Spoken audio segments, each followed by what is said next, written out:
more on HB2444? If not, thank you. Let's move on to the next measure, which is the last measure where it's a joint referral to JHA/Agriculture.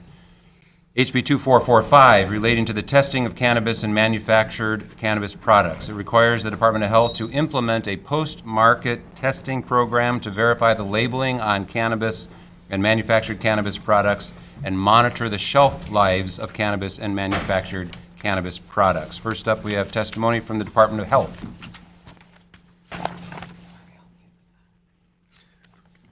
Good afternoon, chairs, vice chairs, members of the committee. Liam Gimma from the Department of Health, Office of Medical Cannabis Control and Regulation. We stand by our written comments on this bill. It's written out in basically what you just told everyone, sir. Anything else to add from your testimonies if people don't get a chance to read it? No, it will give us a chance to be able to see how shelf life is affected with our medical cannabis products, make sure there's no deterioration, make sure that our patients are receiving the finest quality of medical products. Okay, thank you. Sir. Next, we have testimony from Tai Cheng. Chairs, committee members, thank you.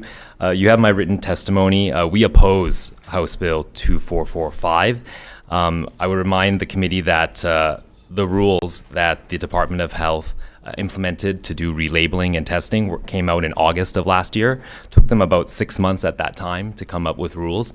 They didn't include everything, of course, in those rules that we've discussed today, but there were rules and they are able to come up with interim rules. In these current rules, they treat cannabis in their testing requirements. They take guidance from the FDA. Cannabis, we remind them, is neither food or drug under the FDA. And that currently the rules require all licensees to hold 2 reserve samples of every single batch and product packaged for 1 year beyond the expiration date. So if you come to our facility, you'll see a vault.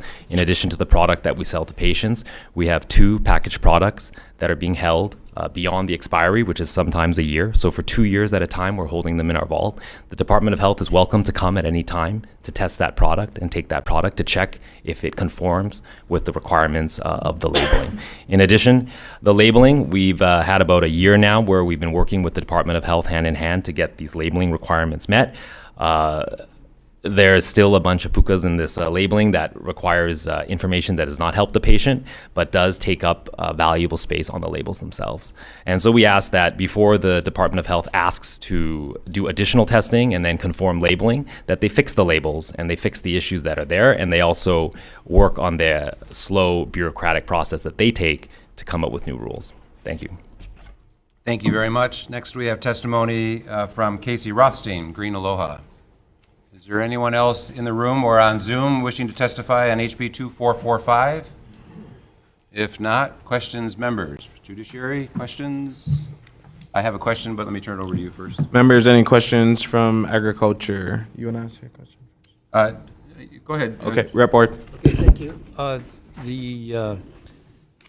The gentleman from the experienced dispensary. Yes. What is the generally accepted shelf life of cannabis? Is there a generally acceptable shelf life? So that's a good question. It depends on the product that we're providing. Already, all product must be tested by a third-party laboratory before it's sold and packaged. Currently, we have things called water activity that measures the amount of water that is active within the product. The lower the water activity, the least risk there is for any kind of mold or bacterial or kind of, fundamental growth that's occurring inside that product. For flour itself, when it's packaged and put into its containers, you're looking at about 6 months. But manufactured products can last much longer just because they've been purged of all other extraneous, any kind of potential contaminants and are really the purest form of the product. When it comes to some of the edibles though, because some of them don't have preservatives and some of them do, depending on if it's kept outside or in a shell, in a refrigerator or not, then that can also vary as well. But all products are marked with expiration dates, which are agreed upon by each of the licensees. So it's the contamination issue, not necessarily the THC going down. No, that's right. So I think the Department of Health is most worried about that once the product is packaged and then it goes out after it's tested, that some point in time between the time it was packaged and the time that it's sold or on the shelves, that there could be some type of marked difference happening there. But there won't be any new chemicals that are going to show up in that product. There's not going to be any, though there could be, mold or yeast that could contaminate, just like any, drug has an expiry, or any food could mold or spoil. That's kind of what I think the Department of Health is looking at. So But generally, it's 6 months as a 6 rule months of to thumb. 1 year, I'd say. There's no products are beyond 1 year, I think, right now. Something doesn't sell in 6 months. Yeah, that's right. So we don't even really have that problem right now with the supply here in Hawaii. We're not seeing products on the shelf for beyond 6 months at a time. Because of the size of the grows currently in the cultivation, it really is just-in-time inventory for many of the licensees growing and then selling what they have. Oh, very good. Thank you very much. You're welcome. Thank you. Department of Health, question for you. I cannot understand why you need to set up this whole program that's proposed in this post-market testing program, verifying label manufactured cannabis products, when we've got these 2 packaged reserve sample units for every manufactured cannabis product and every packaged flower that is held by the licensees. Is there a reason why you can't just use those? There is, sir. Those are usually in reserve for if there's an outbreak or if there's an adverse reaction. Gives us a good chance to send something back to the labs. We also want to see what is actually put on the shelves and actually is in the dispensaries that will be handled by the employees, the patients, whatever. These samples that are kept, the 2 samples are usually kept in a back room, dark conditions, in a closet, something else, not real life kind of situations. So a Do you have post-market. evidence and concern that you're seeing deterioration?